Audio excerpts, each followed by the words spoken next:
নমস্কার, শুরু করছি বাংলা বাজারে মতামত। আমি অনিকেত চট্টোপাধ্যায়। আমাদের আজকের প্রথম বিষয়, অভিষেক বদলে দিচ্ছেন তৃণমূলকে।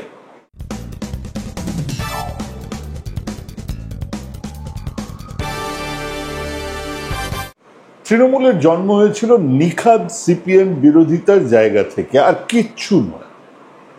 সিপিএম হাটাও, লাল হাটাও, এটাই ছিল সেই সময়ে মমতার নেতৃত্বে যুব কংগ্রেস, মমতাপন্থী কংগ্রেস, পরে তৃণমূলের স্লোগান। সেই সময়ে সিপিআইএম দিল্লি ম্যানেজ করে রাজ্য কংগ্রেস নেতাদের মোটামুটি বসে আনতে পেরেছিল।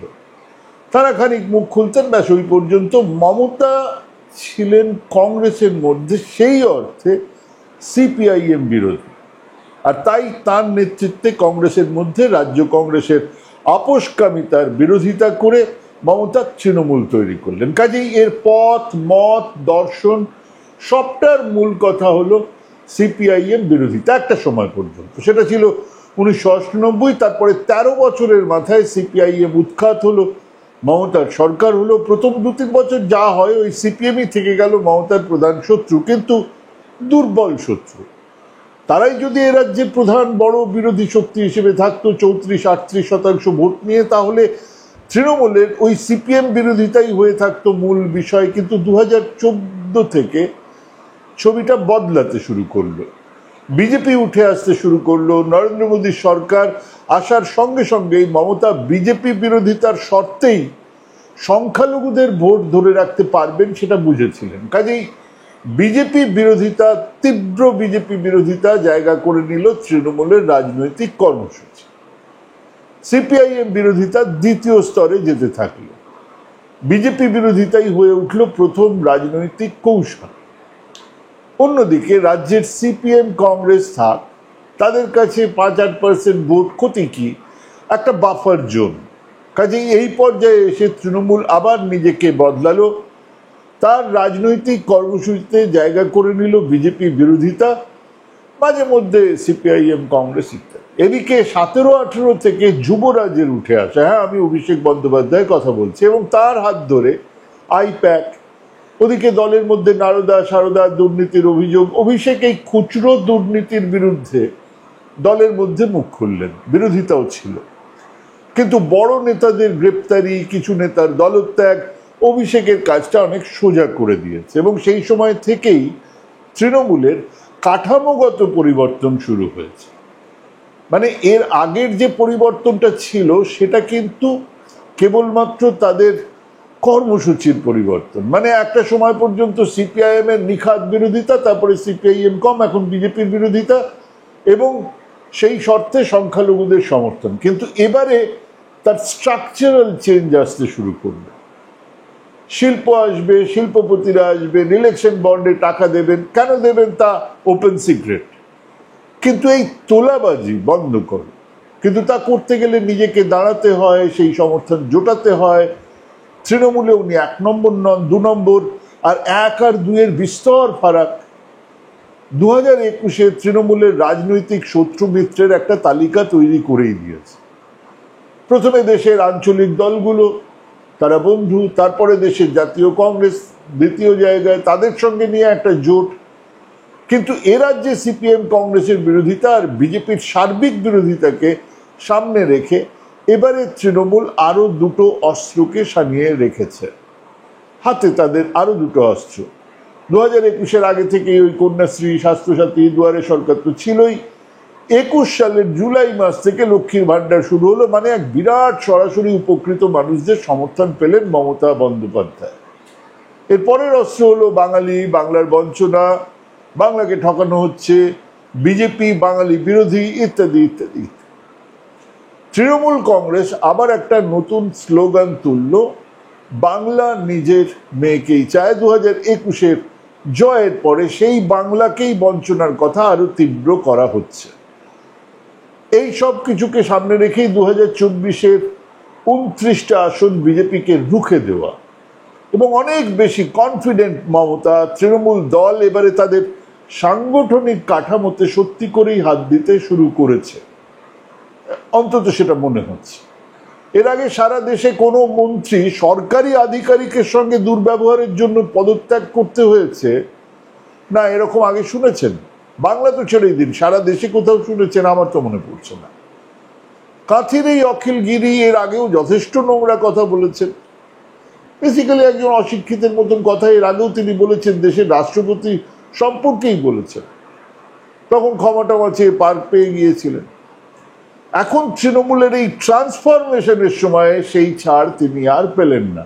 দল জানেন, মমতা জানেন, এই একটা ভিডিও উত্তর থেকে দক্ষিণে তার যত ক্ষতি করবে তার মুখে দিয়ে দলের এক নতুন ইমেজ তৈরি হবে যদি এই দুর্বিদিত মন্ত্রীকে পদত্যাগ করতে বলা হয় এবং এই কাঠামো বদলের কাণ্ডারি দলের 2 নম্বর নিজের হাতে নিয়েছেন। তাকে কেবল পদত্যাগ করতেই বলা হয়নি, ওই আধিকারিকের কাছে ক্ষমাও চাইতে বলা হয়েছে। দল যথেষ্ট ভালো জায়গাতে আছে, সমর্থন বেড়েছে, বিজেপি সারা দেশে দুর্বল। এখনই দল ভাঙার কোনো দুঃসাহস কেউ দেখানোর মতো জায়গাতেই নেই। এই সময়ই দলের মধ্যে ওই শুদ্ধিকরণের কড়া দাওয়াইটা দেওয়া হোক, সেটাই লক্ষ্য অভিষেক বন্দ্যোপাধ্যায়। এই নির্দেশ দল নিয়েছে, কিন্তু আমি নিশ্চিত যে এই নির্দেশের ফ্যাক্টরি ক্যামক স্ট্রিটের অফিস। ক্ষমতায় থেকে ক্যাডার ভিত্তিক দল না হয়েও কোনো নির্দিষ্ট পলিটিক্যাল ইডিওলজি নিয়ে না চলা সত্ত্বেও ওপর পর্যন্ত এক দুর্নীতিমুক্ত, তলা থেকে ওপর পর্যন্ত এক দুর্নীতিমুক্ত কাঠামো ধরে রাখা সম্ভব? আমার তো মনে হয় না। কিন্তু খানিকটা চেক অ্যান্ড ব্যালেন্স সেদিকেই কি চলছে তৃণমূল? খবর বাইরে এলে রিয়াত করা হবে না, এটাই কি সেই মেসেজ? বাসের ভেতরে সিটের ওপরে লেখা থাকে নিজ মাল নিজের দায়িত্বে রাখিবেন, এটা কি তেমন এক ব্যবস্থা? খবর এলে ব্যবস্থা নেব। 2 বছরেরও কম সময় আছে 2026-এর রাজ্য বিধানসভা নির্বাচনে। 15 বছরের অ্যান্টি ইনকামবেন্সি ফেস করবে এই তৃণমূল সরকার। এরকম 2-10টা লাউড অ্যান্ড ক্লিয়ার মেসেজ গেলে তৃণমূল দল তাদের অভীষ্ট লক্ষ্যের অনেকটা কাছে চলে যাবে। পারবে কিনা সেটাই দেখা।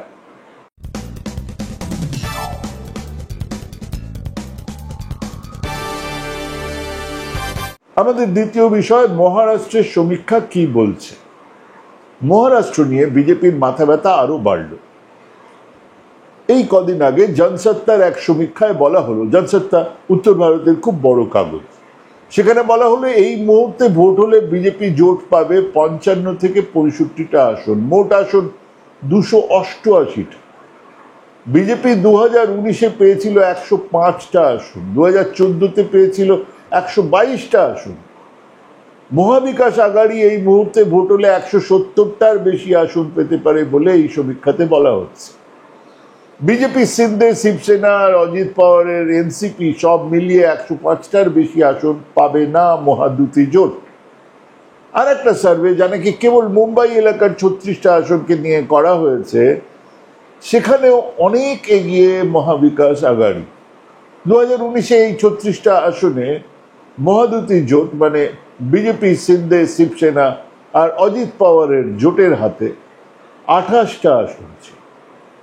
সমীক্ষাতেই কেবল খারাপ খবর না, তার উপরে আছে গোদের ওপর বিস্ফোরা 3টে দলের ভেতরের ইকুয়েশন। অজিত পাওয়ার এনসিপি গোষ্ঠী চাইছে কম করে 70-75টা আসনে লড়তে। সিন্ধে শিবসেনার দাবি 110টার মতন আসনে তারাই লড়বে। বিজেপির ভাগে 100টা আসন অন্তত চাই, আসন আছে 288খানা। এবং প্রত্যেক দল জানে যে আসন না দিতে পারলে তাদের দলের নেতারা অন্য দলে চলে যাবে, বা সাবোটাজ করবে, বা বিক্ষুব্ধ প্রার্থী হিসেবে দাঁড়িয়ে যাবে। এসবের মধ্যে মহারাষ্ট্র বিজেপির এবং ওখানকার আরএসএস-এর এক বড় অংশের নেতৃত্ব অজিত পাওয়ার গোষ্ঠীর সঙ্গে হাত মেলাতে নারাজ। তারা অজিতকে বাদ দিয়েই জোট বাঁধতে চায়। আবার অজিত গোষ্ঠী এবং সিন্ধে গোষ্ঠীর বেশ কিছু নেতা তাদের মূল দলে ফেরার তোড়জোড় করছেন, সেটাও স্পষ্ট। কয়েকজন তো চলে গেছে। সব মিলিয়ে নির্বাচন তো নভেম্বরে, কিন্তু দেওয়ালের লেখা বড্ড স্পষ্ট। মিরাকল না হলে মহারাষ্ট্রে বিজেপি ওই 50-50টার আসন, বেশি আসন তারা পাবে না। আর স্থানীয় আর এক সমীক্ষাতে উদ্ধব ঠাকরেকে 62% মারাঠি মানুষ মুখ্যমন্ত্রী হিসেবে দেখতে চান বলে জানানো হয়েছে। যদিও সিন্ধে বলেছেন এগুলো নাকি সবটাই মহাবিকাশ আঘাড়ির প্রচারের অঙ্গ।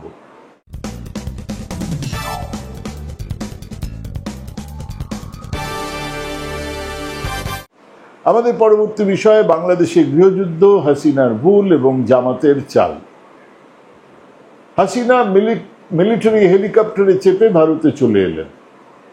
গণভবনে লুটপাট চলছে, বঙ্গবন্ধুর মূর্তি ভাঙা চলছে, মিলিটারি প্রধান ক্ষমতা হাতে নিলেন, বললেন বিক্ষোভ থামান, নতুন দেশ গড়ব ইত্যাদি। এখনো পর্যন্ত লাশের সংখ্যা 400-র বেশি, কেউ কেউ বলছেন আরো বেশি, আরো অনেক বেশি। 400ই কি কম? এক মানব শরীরে কমসম করে 5 লিটারের বেশি রক্ত থাকে। 400 জন মানুষের লাশের অত রক্ত বাংলাদেশের বিভিন্ন শহরে, বিশ্ববিদ্যালয়ে, রাজপথে ছড়িয়ে আছে। 400 জন মানুষ, মুসলমান, হিন্দু, ছাত্র, রিক্সাওয়ালা, পথ চলতি মানুষ, শিশু, পুলিশ, আওয়ামী লীগ, শিবির, জামাত কবরে শুয়ে আছে। প্রতিবাদ, প্রতিরোধ, আন্দোলনের লাশ। কিছু লাশ পুড়ছে, কিছু লাশ মর্গে, তাদের শনাক্তকরণই এখনো হয়নি। এরপরে আরো লাশ পড়বে। কিন্তু কেন? আন্দোলন শুরু হলো কোন দাবিতে? আপাতত দাবি কি? আন্দোলন যারা করছিলেন তারা কারা? সরকার কি চাইছেন? সব নিয়ে বাংলাদেশে আলোচনা যা হওয়ার হচ্ছিল, এই বাংলাতে কিন্তু সেসব আলোচনার বেশিরভাগটাই শোনা কথা আর কিছু প্রচার ভেসে ভেসে আসছিল। যা নিয়ে শুরু হয়েছিল সেখান থেকে বারবার সরে যাচ্ছিল গোলপোস্ট। কোটার দাবি উঠেছিল, সরকারের বদলের দাবি। যা ছিল আদত লক্ষ্য, আসল লক্ষ্য, এখন তা আমাদের সামনে। মুক্তিযুদ্ধ ছিল বাংলা ভাষার যুদ্ধ, মাতৃভূমির জন্মে, একটা নতুন দেশের জন্ম। জিতেছিল বাঙালি, জিতেছিল বাংলাদেশ, জিতেছিল ধর্মনিরপেক্ষতা, জিতেছিল মানবতা। হেরেছিল কারা? পাকিস্তান। সে তো 71-এ সেটেল।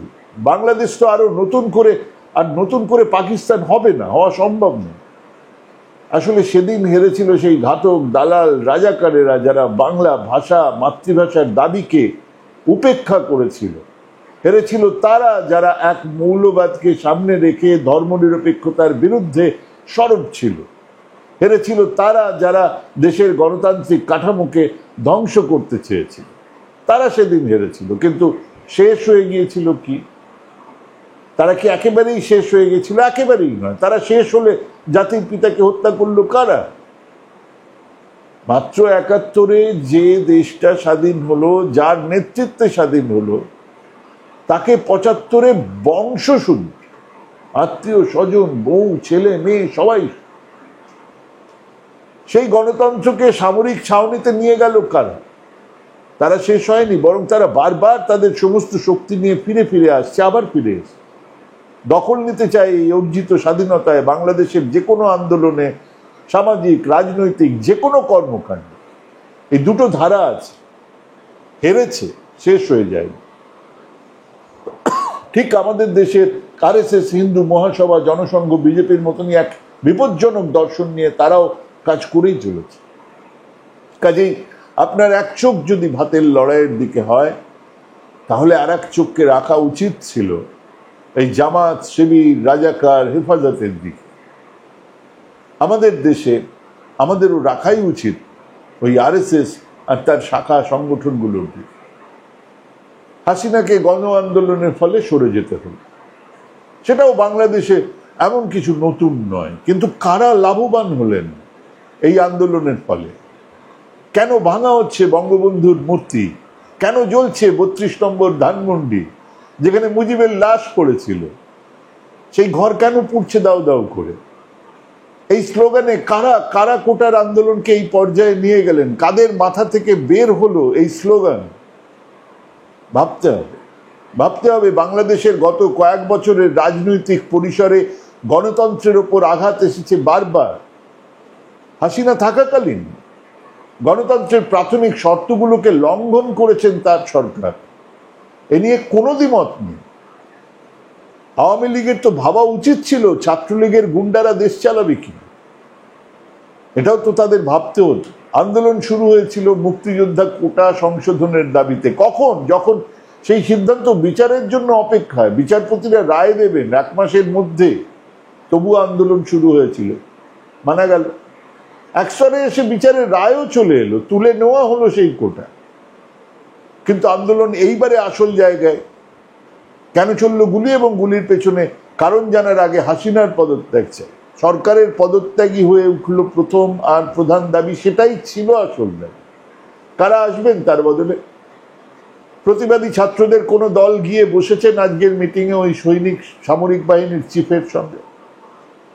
ওয়াকার জামানের যে মিটিং, সেখানে ছাত্র দলের কজন, ছাত্রদের নেতৃত্বে কজন গেছেন? একজনও ছিলেন। কিন্তু জামাতের নেতৃত্ব ছিল, বিএনপির নেতৃত্ব ছিল। তাহলে তারাই আসবে ঘুরপথে, তারাই ক্ষমতায় বসবে যারা এই আন্দোলন হাইজ্যাক করেছে বহু আগে। আপাতত মিলিটারি তাদের হাত ধরে পেছনের লোকেরা খুব শিগগির সামনে চলে আসবে। এবং এই পরিকল্পনা এখন তো জানাই যাচ্ছে, আজকের নয়, বহু বহু বছরের পুরনো। 2023-এ পিঙ্ক রেভলিউশনের কথা বলা হয়েছে। আজ সেই ছক মেনেই আন্দোলন। হাসিনার ভুল, অসংখ্য ভুল আছে। এভাবে শক্তি দেখিয়ে আন্দোলন থামানোর দরকার ছিল কি? নিজের ফাঁদেই নিজে জড়িয়েছেন, কিন্তু তার বদলে যারা দরজায় কড়া নাড়ছে, দেশের সংখ্যালঘু মানুষদের উপরে এরই মধ্যে নামিয়ে এনেছে অত্যাচার, এরই মধ্যে আরো তীব্র হয়েছে ভারত বিরোধী জিগির। আসলে ইন্দিরা গান্ধীর সেই জরুরি অবস্থা জারি করেছিলেন, সেই ভুলের হাত ধরে আমাদের দেশে উঠে এসেছিল জনসংঘ, তারপরে তারাই হয়েছে বিজেপি। বাম সমাজতান্ত্রিকদের ভুলে আরো বড় ক্ষমতা নিয়ে সরকার তৈরি করেছে বিজেপি। অত দূরে কেন, 2013-14-তেই দেখুন না, বাম দলগুলো, সমাজবাদী দল, আরজেডি প্রত্যেকেই কংগ্রেসের বিরুদ্ধে তীব্র সমালোচনা করেছে, আন্দোলন গড়ে তুলেছে। কংগ্রেসের দুর্নীতি, সেই সময়কার নির্ভয়ার আন্দোলন, ক্ষমতায় কে এলো? বিজেপি। আর সেই বাম, সেই সমাজবাদী দল, আরজেডি, কংগ্রেস প্রত্যেকে হাত ধরিয়ে সেই বিজেপিকে হারানোর চেষ্টা করছে।